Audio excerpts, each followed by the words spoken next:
Hello, and welcome to the Oregon Business Matters podcast, brought to you by Oregon Business and Industry, your statewide chamber of commerce. At Oregon Business Matters, we focus on insights, issues, and initiatives that impact Oregonians' shared prosperity and the state's economic health. I'm Angela Wilhelms, President and CEO of OBI, and your host here at Oregon Business Matters. Today, I'm talking with Jared Walczak, a senior fellow at the Tax Foundation. Until very recently, Jared actually served as Vice President of State Projects for that organization. One of the Tax Foundation's best-known projects is, of course, its annual State Tax Competitive Index, which was released last fall and unfortunately contained some predictable but bad news for the state of Oregon. So we'll talk a little bit about that. But we are thrilled that Jared has agreed to join us today to talk about the index, Oregon's recent slide in that index, and we'll learn a little more about Jared himself. He now operates his own policy shop, Walczak Policy Consulting. He also produces a free Substack newsletter on state and local tax policy called The Salt Road. So you can check out that newsletter, and we'll give you that URL and everything toward the end of the show. But I know you're going to find him interesting, and we look forward to chatting with him today. Jared, thank you for talking with us. Well, thank you so much for having me. Great. Okay, so let's just start a little bit. And I know you've gone out on your own, but you are still a fellow with the Tax Foundation, and we're here to talk about that index. So to get us started, why don't you give our listeners a little bit of information about the Tax Foundation, what it is, what it does, and we'll go from there. Yeah, the Tax Foundation is a nonpartisan, nonprofit tax policy research organization. Essentially, we're a think tank that is focusing on tax policy at the state, federal, and even now international level. We're focused on what makes a tax code competitive. We care about simplicity, neutrality, transparency. We want the tax code to be pro-growth. So we are looking more at the structure of taxes than we are about some of the other political fights and debates that happen around taxes. And that's what our index is about. That's what a lot of our work is about, trying to help policymakers and the general public understand the trade-offs associated with taxation and to make prudent choices around tax structures and tax competitiveness in their states and really at every level of government. Yeah, that's great. I know it's been a very helpful resource to a lot of policymakers at various levels here in Oregon. Before we get into Oregon specifically, let's talk a little bit then about that index. The foundation has produced a version of that index for many, many years. In 2025, though, the methodology changed. It was renamed to focus on that competitiveness piece. So tell us a little bit more about that index specifically. The State Tax Competitiveness Index, which some of you might know under its older and clunkier name, the State Business Tax Climate Index, is a measure of states' overall tax competitiveness, really from a structural angle. It's asking way more how than how much. Rates do matter in this, but far more important for the index is how the revenue is raised. And that was true of the old index, it's true of the new. It was time for a refresh because, frankly, tax changes are happening really rapidly these days. And every year we made methodological tweaks, but you had Wayfair, you had the Tax Cuts and Jobs Act, now you have OB3, you have new international tax regimes, you have states looking at digital advertising taxes, all kinds of new things.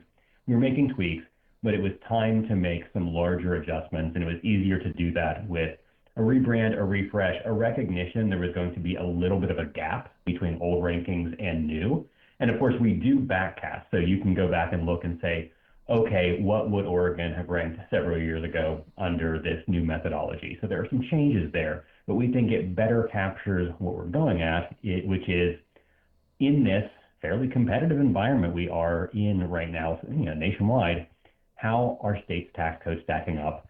And hopefully it's serving as a blueprint for lawmakers and for those who care about better tax policy to not just say, how do I rank, but then to say, how could I improve? How do we compare with our neighbors? Where are we doing well? Where are we falling behind? What are the opportunities to make our tax code more competitive?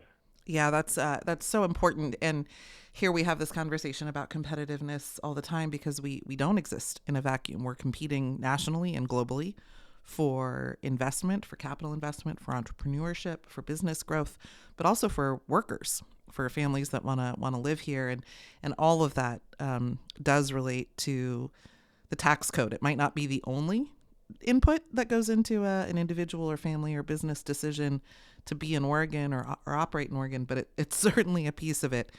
And I think the one thing we can all agree on is there's no silver bullet tax policy. If there was, we'd all be using it. But it is a competitive landscape. So we appreciate that research very much. Okay, so let's talk about Oregon. In the 2026 index, which was released toward the end of last year, 2025, Oregon ranked 35th nationally, right between Arkansas and Pennsylvania.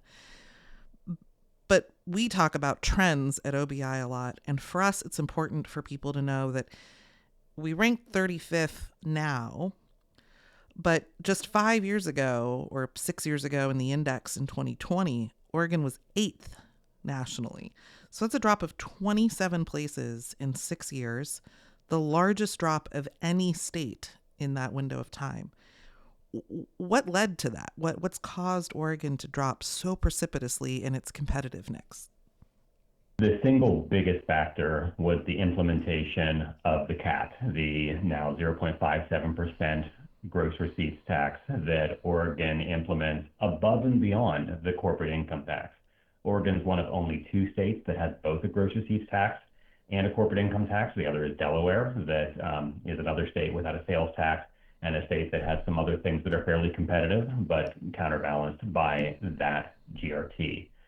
This is actually a reasonably high rate GRT. Sometimes when we hear rates like 0.57, that sounds so low until you understand what a gross receipts tax is.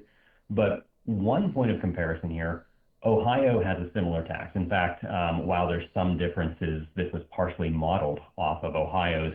Ohio's rate is 0.26, and they don't have a corporate income tax. So the adoption of that was very significant.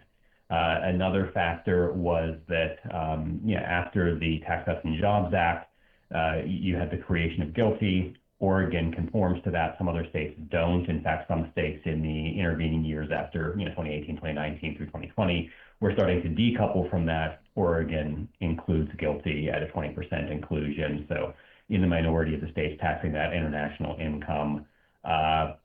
One thing that will improve a little for Oregon, but Oregon is among the states that have been phasing down first-year expensing of machinery and equipment as the Tax Cuts and Jobs Act was doing that, and that was the case as of the snapshot date of the last index.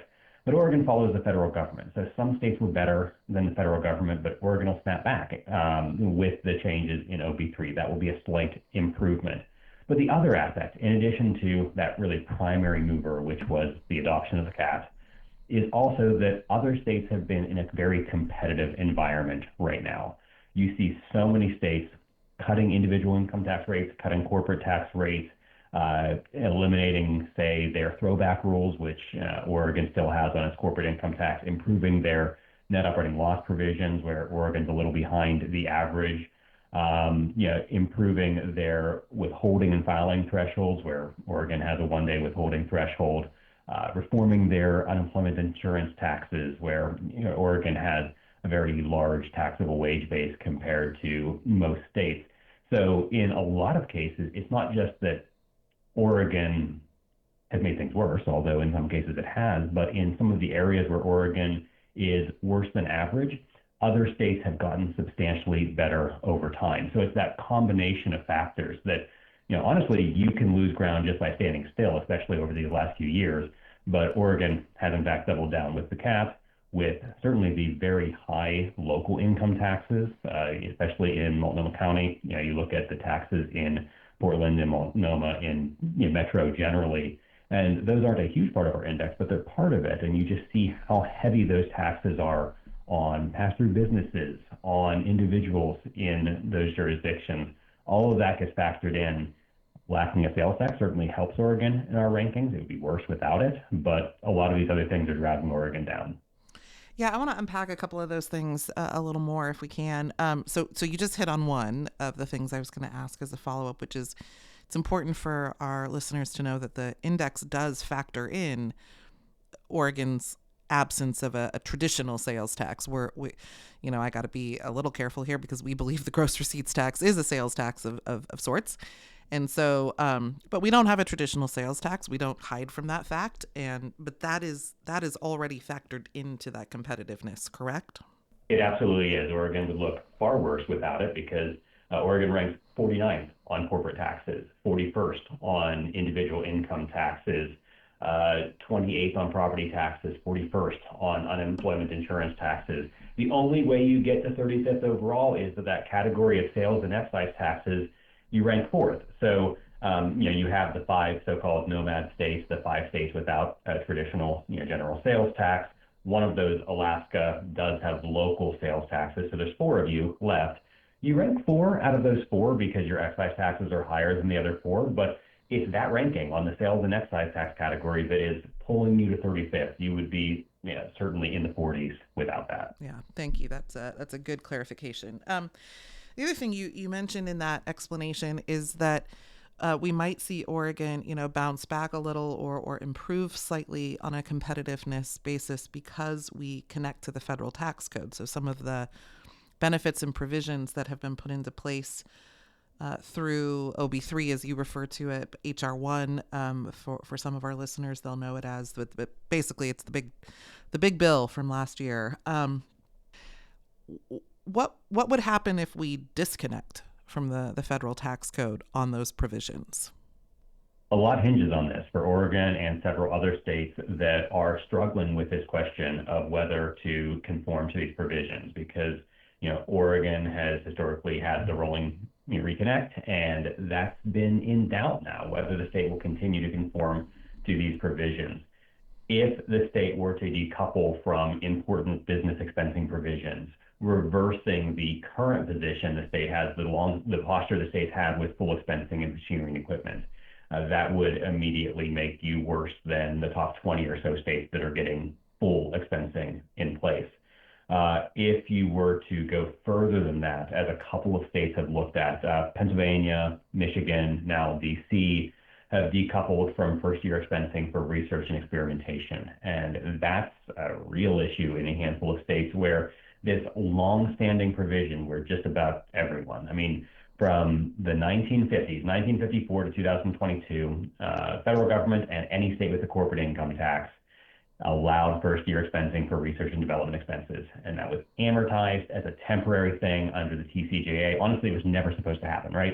Basically, it was a pay for to make the bill seem less expensive, the Tax Cuts and Jobs Act seem less expensive, with the drafters just convinced no one would allow it to happen. And they played a game of chicken and they lost. And HR1 fixed that, but now you have states saying, well, we're not sure. We're not sure if we're going to reconform to this provision. Yeah. And this is something I've written about a lot for Tax Foundation and elsewhere, but if a state doesn't, that's really bad for research and development, which most states want to encourage, not discourage. That would slide your rankings even further. So there are some things hinging on this choice. If you remain in conformity because you conform to some good things, you might get slightly better in next year's index. If you were to decouple, you would slide further than you are already now. And honestly, the index is just an indicator.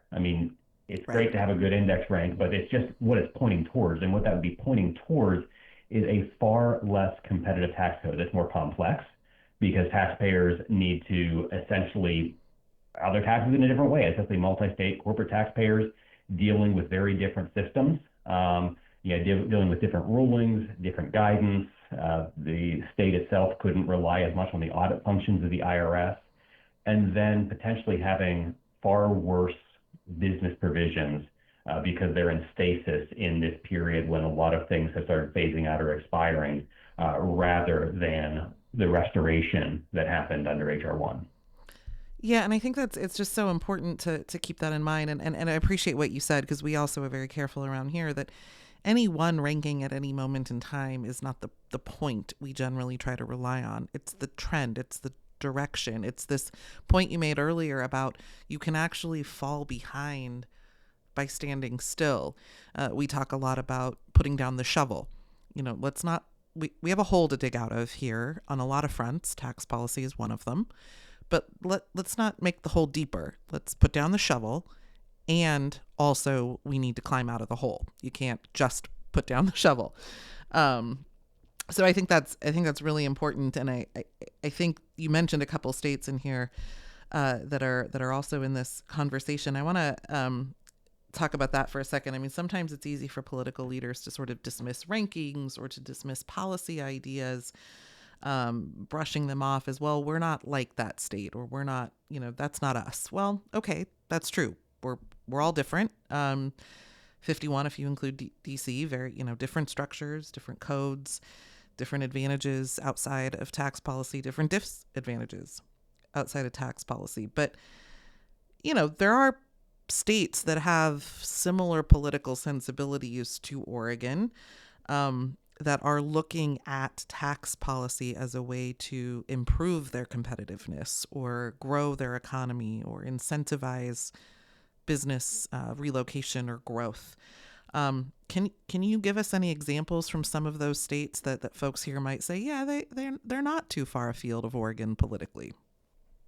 Yeah, absolutely. Because obviously there are differences in what tax policy goals look like in states with different ideological balances. But you see a state like Pennsylvania, for instance, where a Democratic governor has championed corporate income tax relief and improving the structure of business taxes by fixing their very out of order net operating loss provisions, improving a lot of the corporate tax provisions that were just out of line with the rest of the country.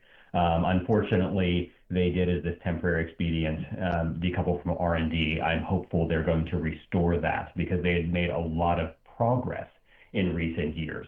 You look at what Colorado has done, state that has gone from purple to blue, supermajority Democratic legislature, Democratic governor, and they have focused on some important tax relief and tax competitiveness issues, trying to ensure that business property taxes don't rise the way that they had been scheduled to rise, making sure that they did remain conformed to these HR 1 provisions when there had been some question about that, putting downward pressure on the rate, including the corporate rate, resisting some bad ideas in recent years. And you just see them getting better in some important measures. Honestly, even states that don't have a very good record have sometimes done the right thing in areas where it's a question elsewhere.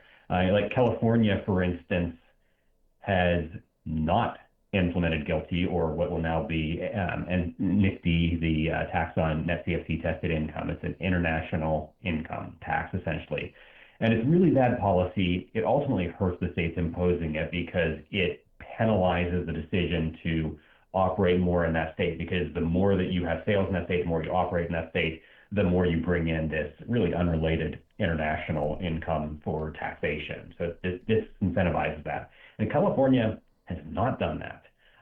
California has decided to stick with some of the older definitions, like when the federal government was phasing down R&E, California stuck with it.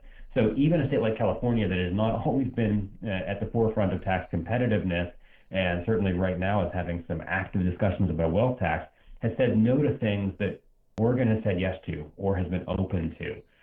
So you have this divide even among states that maybe have fairly similar politics, fairly similar backgrounds in some ways, and these are going to be important debates playing out because a lot of income can be mobile, jobs are mobile, capital investment is very mobile. And as states make these really significant decisions around how they're going to treat capital investment, how they're going to treat business growth, it is going to further shift activity to states, to other states.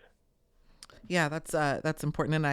And for listeners who are less familiar with some of these more complicated international tax provisions, if you really want us to dive into those for a whole nother episode, send us a note and we can do that. They are fascinating if you're a tax nerd like some of us, and they are complicated, but they're certainly going to be part of the policy debate here in the coming years.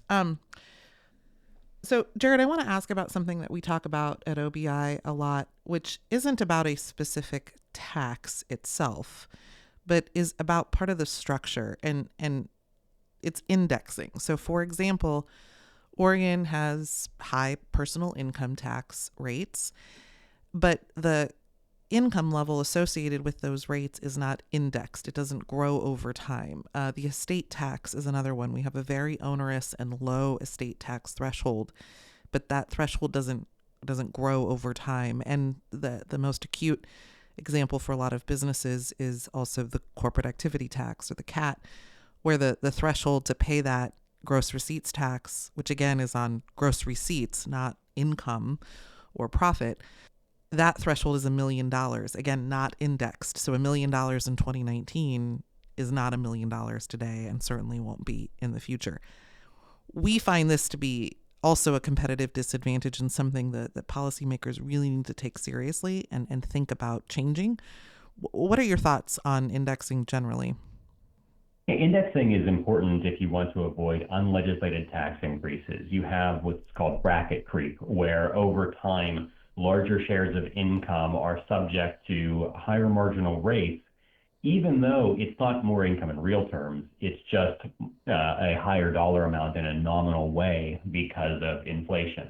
So, Oregon, of course, has the four rate individual income tax, with a top rate kicking in at $125,000.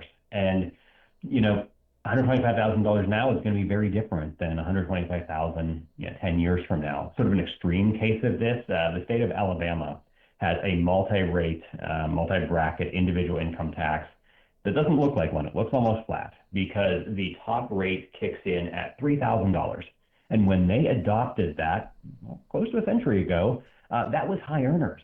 It was only the wealthy who were paying that. And now, of course, it's everyone because it's $3,000. And Oregon's a long ways from being there, but that's what you do. Over time, this erodes the value of those different rates and brackets, and suddenly people are paying much more. And of course, with the CAT, this is highly significant. That $1 million threshold, means less and less over time. The estate tax means less and less over time.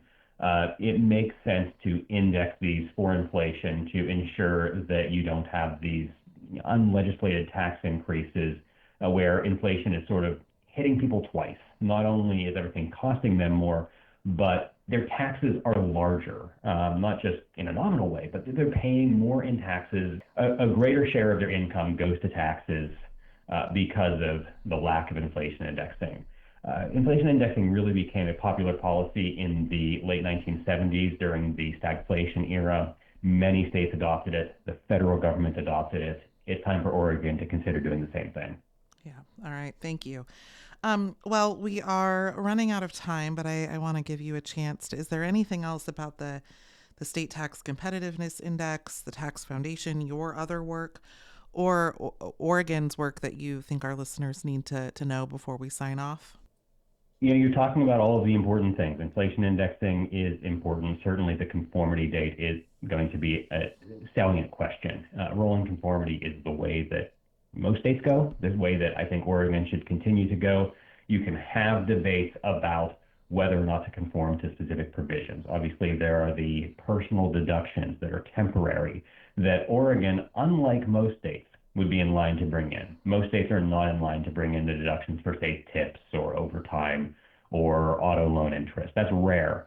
And those are questions that lawmakers can address without going to that question of should we conform to the current version of the Internal Revenue Code. So hopefully lawmakers will understand the importance of that consistent, continued conformity, and of course conforming to those business tax provisions, which are not special benefits, which are simply proper treatment of business investment, which is really, it's an expense. And if you have a tax on net income, you do not want to be taxing those expenses even for a certain period of time.